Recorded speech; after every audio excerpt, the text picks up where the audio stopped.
Praise the Lord. Hallelujah. Christ Church Odia online service रे संयुक्त हेतुवा समस्तंकु पुणी थरे मोर ख्रीष्ट नमस्कार। प्रभुंकर असीम कृपा एवं दया हेतु आज आमने कुशल रचु। आज अनेके एही दिन एही समय को देखिबा इच्छा करथिले किंतु देखि न पारी ए पृथ्वी विदाय नि चल जाइछंती। ईश्वर लोक माने किंतु तुमी आ मु आज जीवित छु। तो आसु उच्च करताल सह से परमेश्वर को स्वागत कर।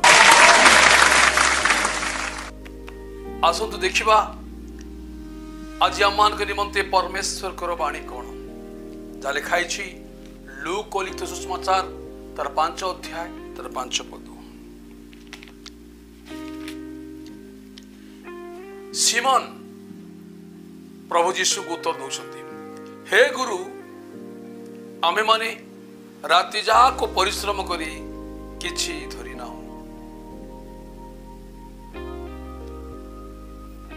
हालेलुया। आज आमे देखि पारुछु सिमोन को जीवन रे अभाव फेलर राति जाको परिश्रम करी गोटे माछ भी धरी नथिले सिमोन। Hallelujah hallelujah. सिमोन को जीवन रे अभाव कम देखुछु। सिमोन को जीवन रे अभाव को देखुछु। से माछ धरी थांता बाजार रे बिक्री करि थांते एवं निजर परिवार रो आवश्यकता को पूरा करि पार थांते किंतु सिमोन किछि धरी नाही। सारा रात्र परिश्रम करिछि किंतु किछि धरी पारि नाही। सिमोन आज अभाव को सामना करुछि। आज समाज रे सर्वदा गोटे विषय को परिलिखित हुए और ताहेला अभाव। कोन अभाव? आपण जेते रोजगार कले मध्य आपणकर कौनसे ना कौनसे विषय रे अभाव रही जाए। का पाखरे टंका पैसार अभाव, का पाखरे ज्ञानर अभाव, का पाखरे उत्तम स्वास्थ्यर अभाव, का पाखरे संतान संततिर अभाव, का पाखरे समयर अभाव। अभाव अभाव आज समुदाय जगत लोक मान निकटरे गोटे विषय देखा जाउछि ता होछि अभाव। पृथ्वीर प्रत्येक मनुष्य किछि ना किछि कौनसे ना कौनसे विषय रे अभाव को सामना करुछि। अनेक कहउछन्ति मोर किछि अभाव नाही। मात्र प्रकृति रे आपण यदि लक्ष्य करिवे निश्चित भाव रे आपणकर कौनसी गोटे विषय अभाव रही थाए। आजिर प्रश्न अभाव मोचन हेबो केमिति? आजिर प्रश्न अभाव मोचन हेबो केमिति? How to fulfil men's poverty. Hallelujah. तो उत्तर सिमोन को अभाव मोचन हेला केमिति?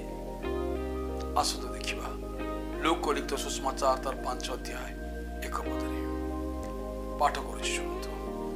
हालेलुया। दिने जेतेबेले लोक समूह प्रभु यीशुको उपरे मारी पड़ी ईश्वरर वाक्य शुणुथिले सेतेबेले से गिनेसरत ह्रद कूल ठिया होइथिले। आउ प्रभु यीशु ह्रद कूल दुईटी नौका थिबार देखिले।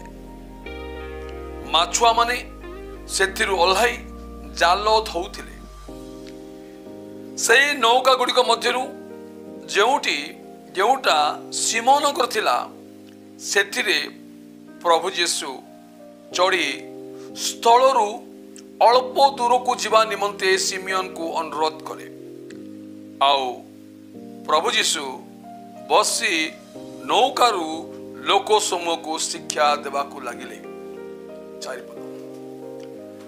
अब प्रभु यीशु कथा शेष करी परे सिमियन को कहिले गभीर जल को जाई माछ धरिबा निमंते तुमानकर जाल पकाओ। एथिरे सिमियन उत्तर दौछंती हे गुरु आमे माने राति जाको परिश्रम करी किछि धरि नाहु। सिमन राति जाको परिश्रम करी मध्य सिमन को अभाव रही जाइथिला। एबे मु कोन करिबी, मोर परिवार अभाव मोचन हेबो केमिति। हालेलुया। सिमन मन टेंशन चिंता रे बढ़ी जाउछि एवं ठीक एई परि समय रे प्रभु यीशु आसी सिमन को कहउछंती तुम नौका को अल्प दूर को नेओ मो वाक्य प्रचार करिबी। सिमन को नौका चढ़ी प्रभु यीशु कहउछंती। सिमन को टेंशन राति सारा परिश्रम करी किछि माछो धरि नाहंती एवं एठारे यीशु सिमन को नौका रे चढ़ी अल्प दूर को नबा पाई अनुरोध करुछंती एवं सिमन शुणुछंती यीशुंकर कथा को। सिमन शुणुछंती यीशुंकर कथा को। हालेलुया। एवं कहिबा अनुଯାयी करुछंती। हालेलुया। ये विषय प्रभु यीशु ख्रीष्ट को भारी पसंद लगिला। मोर कहबा अर्थ जो माने भी प्रभुंकर कथा को सुनती ख्रीष्ट प्रभु से व्यक्ति को भारी पसंद करती, भारी पसंद करती। टेंशन समय रे राति सारा परिश्रम करी विफल होइतो समय रे प्रभु यीशु कहउछंती तुम नौका रे टिके दूर को मते नहीं जाओ मो वाक्य प्रचार करबी। एवं प्रभु शिक्षा समाप्त करी पुणी कहउछंती लूक 5:4 सिमोन सिमोन गभीर जल को जाई माछो धरिबा निमंते जाल पकाओ। डायरेक्शन दउछंती, डायरेक्शन दउछंती यीशु। ए परिस्थिति रे मो गोटे कथा को आपण मान सम्मुखे रखिबा चाहे पितरंकर निरवता, पितरंकर नम्रता यीशुंक प्रति। आउ के हेतिले निश्चित भावे इरिटेशन है रागी था पदे पदे कही पारि था किंतु प्रभु यीशु ख्रीष्टंकर कथा को निरवतार सहित पितर शुणी जाउछन्ति, सिमोन शुणी जाउछन्ति।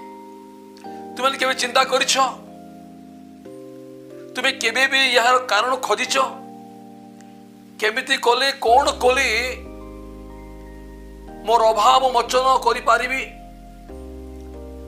कोन कोले मोर अभाव समाधान रास्ता भारिबो? केबे चिंता करिछ? रास्ता तुम पाखरे मो पाखरे अछि। रास्ता तुम पाखरे मो पाखरे अछि। से रास्ता अछि विथ जीसस, यीशुंको सहित। यीशुंको सहित रुह तुमर अभाव मोचन होई पारिबो। राति सारा परिश्रम करी किछि माछ धरि नाय सिमोन, किंतु सिमोन कहउछन किंतु मो आपण कथारे मो जाल पकाइबी। मु राति सारा परिश्रम करी किछि माछ धरि नाय किंतु एबे आपणकर कथारे मु जाल पकाइबी। जाल पकाइला बाइबल स्पष्ट कहे लूक 5:6 आउ से मन जाल पकाई बहुत माछ धरिले। पुणी सेमान को जाल छिंडीबा को लागिला। सेथिरे सेमान को जो अंशीदार माने अन्य नौकार थिले से माने जे राशि साहाय्य करंती एथिपाई सिमोन सेमान को ठारिले। इथिरे सेमान आसी दुईटी नौका को एपरी पूर्ण कले जे से गुडी को बुढ़ीवा को लागिला। जो माने प्रभु यीशु को कथा सुनती से मान जीवन रे ए प्रकार पूर्णता आसे। तो पितर को जीवन रे पूर्णता आसिला से सिमोन कहउछंती लूक 5:8 सिमोन सिमोन पितर या देखी यीशु को चरण तले पड़ी कहिले हे प्रभु मो निकटरू जीवा हुंतु जेणु मु जणे पापी मनुष्य स्वीकार करछंती सिमोन। यीशु सिमोन पितर कथारे मन न देई पुणी यीशु सिमोन को कहले भय कर नाही आज ठारू तुम्हे मनुष्य मान को धरि। भय कर नाही आज ठारू तुम्हे मनुष्य मान को धरि। Praise the lord, hallelujah. एठार आम तीनोटी विषय को देखी पारिबा। नंबर 1, प्रभु यीशु सिमोन को नौका बाछिले। नंबर 2, उपस्थित जनता को सिमोन को नौकारु शिक्षा देले एवं शिक्षा समाप्त कला उतरे। नंबर 3, सिमोन को कहिले एवं सिमोन प्रभुंकर कथा अनुसार कार्य कले।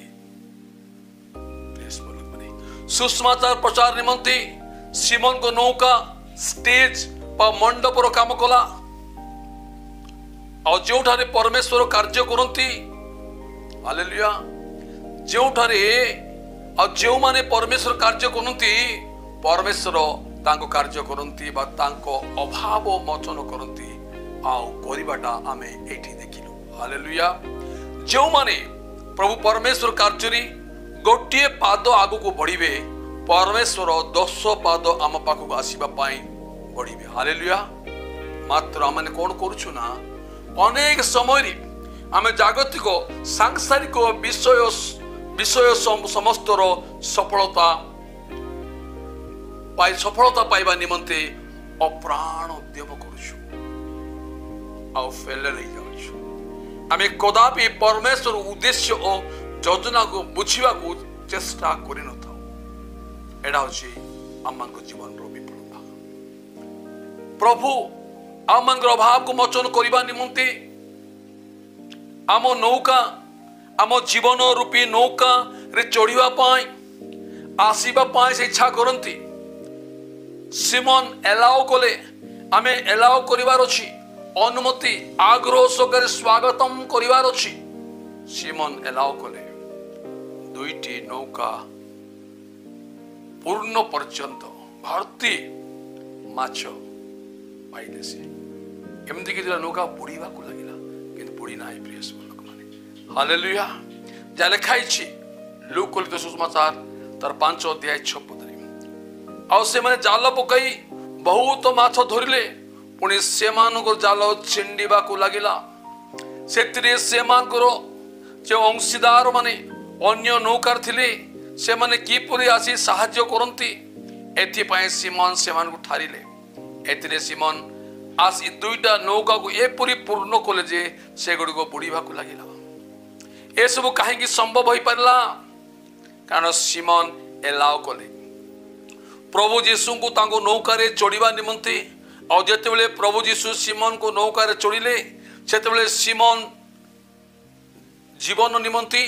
को जीवन निमंते थवा योजना को सफल करबा निमंते द्वार खोला होई गला। Praise the Lord. सही यीशु सिमोन को परि आम मन को जीवन को अधिकार करी और तांको स्वर्गीय योजना को सफल करबा को चाहंती। तुम्हें कौन तुम हृदय यीशु को एलाउ करूछु कि? Praise Lord. आह्वान करिछु कि? जा लिखाइछि प्रकाशित 3 अध्याय 20 पद। देखो आमे द्वार निकट ठिया होई आघात करूछु, जदि कही आमर स्वर शुणी द्वार फिटाई दबो ताहले आमे प्रवेश करी ताहा निकट जीवु, पुणी आमे ता सहित भजन करिबु और से आम सहित भजन करिबो। हालेलुया। हालेलुया। अर्थात ख्रीष्टों सहित सहभागितारे जीवन काटिबो। ख्रीष्ट यीशु आज मनोनीत करती तांकर कार्य निमंते। अनेकों मध्य तुमको बाछिछंती, अनेकों मध्य मते बाछिछंती। तुम भी कौन तांकर निमंते कार्य करिबो? प्रश्न। देखो अनेकों मध्य 12 जन शिष्य को मनोनीत करथिले तांकर सुसमाचार प्रचार करबा निमंते। से मूसा को बाछिले इस्राएल लोगों को नेतृत्व प्रदान करबा निमंते। से जोसेफ को बाछिले इस्राएल लोक मान को दुर्भिक्ष उद्धार करबा निमंते। हालेलुया। से जिसिर पुत्र दाऊद को बाछिले इस्राएल राजा हेबा निमंते। मूसा और हारून को प्रस्तुत कले, जाकब पुत्र जोसेफ को प्रस्तुत कले दुर्भिक्ष उद्धार करबा निमंते। एवं गोटे परिपूर्ण गोटे सफलतार जीवन काटिले से माने आज जाए समुदाय जगत से मान को मने पकाए। हालेलुया। मूसा, दाऊद, पाउलो प्रभु मन्नित कले एवं से परमेश्वर निमंते व्यवस्था ले। आज ये प्रश्न उठे मु कौन ईश्वर राज्य धार्मिकता निमंते सुषमाचार निमंते व्यवहार होइछि हेउछि कि आमेन आमेन जीशुंकर संस्पर्श रे परमेश्वर संस्पर्श रे ये मन आसिले ये मान अभाव मोचन हो गला। जदि तुम्हें चाहो तुमर अभाव मोचन हो बोली तेबे जीशुंकर सहभागितार आस देख तुम अभाव दूर हम। Hallelujah hallelujah. तुम्हें जानो काना विवाह उत्सव रे कौन होइतिला तुम जानिछ जा लिखाई यूहन्ना पुस्तक 2:1 पदरे काना रे गोटे विवाह हैला सेठी जीशु मध्य अपना शिष्य मान सहित निमंत्रित होइतिले। विवाह भोज आरंभ होला परे द्राक्षारस सरीगला माने विवाह भोजी रे द्राक्षारसर अभाव देखागला किंतु जीशुंकर उपस्थिति रे जल 6 गोटी पथर जहाला रे फांद पर्यंत द्राक्षारस रे परिणत होला। हालेलुया। एवं समस्त निकट रे भल द्राक्षारस होला। जीशु ए प्रकार गालिली रे काना रे आश्चर्य कर्म आरंभ करी अपना महिमा प्रकाश कले। अभाव देखागला द्राक्षारसर अभाव देखागला किंतु जीशु जल को द्राक्षारस रे परिणत करी भल द्राक्षारस करी अपना महिमा को से प्रकाश कले। अभाव देखागला किंतु ख्रीष्ट जीशु उपस्थिति अभाव दूर हैला। विवाह भोज आयोजकों को लज्जित होगा पड़ला नहीं। हालेलुया। जीशु दिने निर्जन स्थान को प्रस्थान कले किंतु लोक समूह चाली चाली पाद गति रे तांकर पश्चात गमन कले अन्वेषण खोजिले। आउ जीशु बहु संख्यक लोक देखि दया रे विगलित हेले लिखाई माथ्यू 14:14 पदरे बहु संख्यक लोक तांकर पश्चात गमन कले एवं जीशु से बहु संख्यक लोक देखि दया रे विगलित हेले से मान रोगी मान को आरोग्य कले किंतु से स्थान निर्जन थिला। से स्थान खाद्य नथिला केवल 5टी रोटी और 2टी माछ थिला। खाद्यर अभाव थिला किंतु प्रभु से 5टी रोटी 2टी माछ रे 5000 ऊर्ध्व लोक को पेट परा खुआई 12 टोकई भर्ती कले लिखाई। मोर कहबार अर्थ मोर कहबार सार विषय यहाँ आर यू इन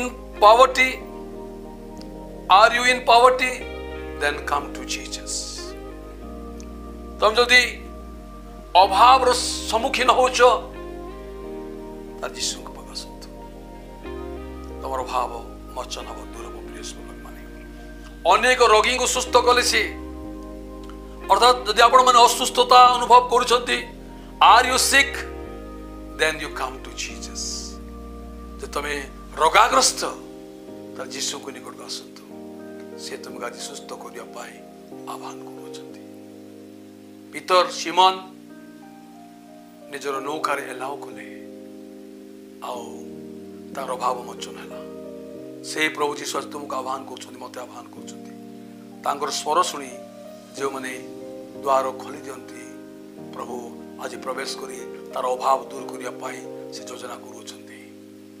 प्रभु ये वाक्य दे तुमको मत आशीर्वाद करंतु। God bless you all.